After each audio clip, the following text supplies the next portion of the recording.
NATO expansion has long been a contentious issue in international relations, particularly in the context of post-Cold War geopolitics. At the center of this controversy lies Russia's deepening anxiety and hostility toward the alliance's eastward growth. Since the dissolution of the Soviet Union in 1991, NATO has incorporated a series of former Warsaw Pact members and ex-Soviet republics, effectively shifting the balance of military power in Europe and bringing Western forces closer to Russia's borders. This progressive enlargement of NATO is perceived by Moscow not just as a geopolitical shift, but as a direct threat to its national security, strategic depth, and regional influence. For Russia, NATO is not merely a defensive alliance, as it claims to be. Instead, it is seen as a vehicle for Western military and political dominance, orchestrated largely by the United States. During the early 1990s, there was a widespread belief in Russia that the West, particularly the United States, gave informal assurances that NATO would not expand eastward if the Soviet Union allowed Germany to reunify. Although these assurances were never codified in a treaty, many Russian officials and historians maintain that this diplomatic understanding was betrayed when NATO accepted Poland, Hungary, and the Czech Republic in 1999. Subsequent enlargements, including the accession of the Baltic states in 2004, countries that were once integral parts of the Soviet Union, exacerbated these concerns. From the Russian perspective, the expansion of NATO is part of a larger strategy to contain and marginalize Russia. In the years following the Cold War, Russia underwent a period of significant political and economic upheaval, losing not only its superpower status, but also its sphere of influence in Eastern Europe. As countries like Bulgaria, Romania, and Slovakia joined NATO, Russia saw itself increasingly encircled by an alliance originally formed to counter its own power. The presence of NATO troops, infrastructure, and military exercises in countries bordering Russia has further heightened its sense of vulnerability.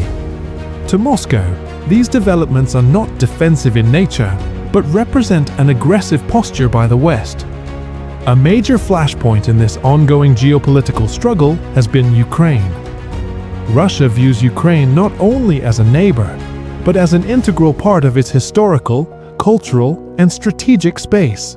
The possibility of Ukraine joining NATO is considered by Russia as a red line that must not be crossed. This sentiment played a crucial role in the annexation of Crimea in 2014 and the subsequent support for separatist movements in eastern Ukraine.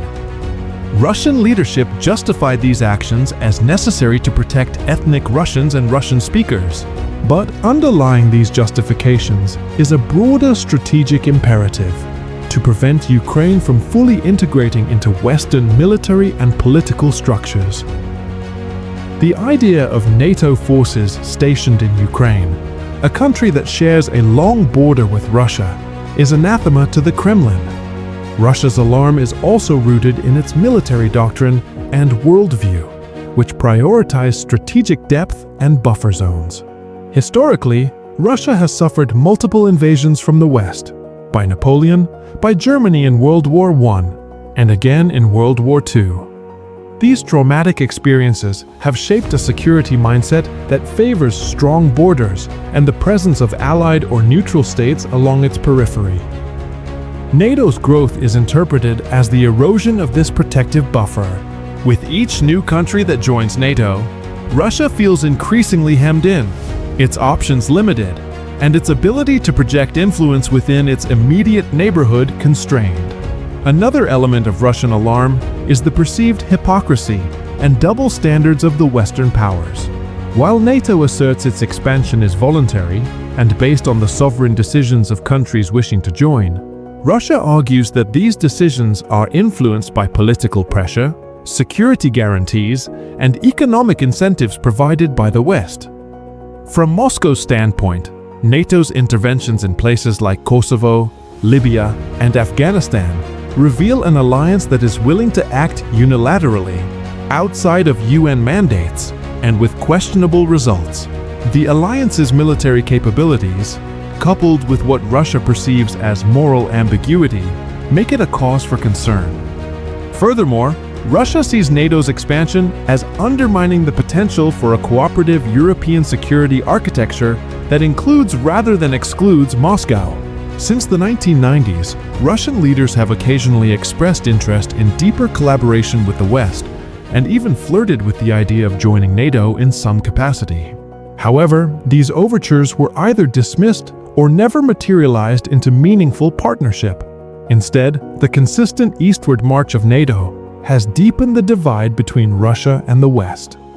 In Russian political discourse, NATO is often portrayed as an adversarial force seeking to exploit Russia's temporary weakness and challenge its resurgence on the world stage. The rise of Vladimir Putin to power further crystallized this perception. Putin, a former KGB officer, has consistently emphasized national sovereignty, military strength, and a multipolar world order. His administration has depicted NATO expansion as not only a threat to Russia, but as a symptom of Western disregard for Russian interests. Under Putin, Russia has taken significant steps to counterbalance NATO's influence, including modernizing its armed forces, increasing military spending, and forming strategic alliances with countries like China and Iran. The Kremlin's foreign policy is increasingly defined by opposition to Western dominance, and NATO's expansion has played a key role in this ideological and strategic shift. The implications of NATO expansion are not limited to Europe. They ripple across global geopolitics, affecting how Russia engages with other powers and regions. In response to NATO's moves, Russia has sought to assert itself in the Middle East, Africa, and Asia, cultivating relationships that can offset Western pressure. At the same time, the perception of encirclement has led to a more aggressive and risk-tolerant Russian foreign policy, as evidenced by military interventions and cyber operations beyond its immediate neighborhood. The war in Ukraine, which escalated dramatically in 2022, is the most extreme manifestation of these dynamics.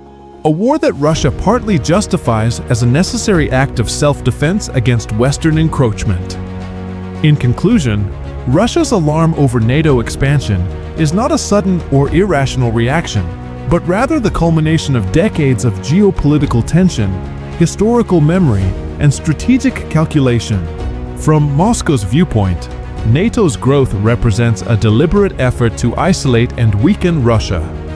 It challenges Russia's sense of security, its regional authority, and its role in the international system.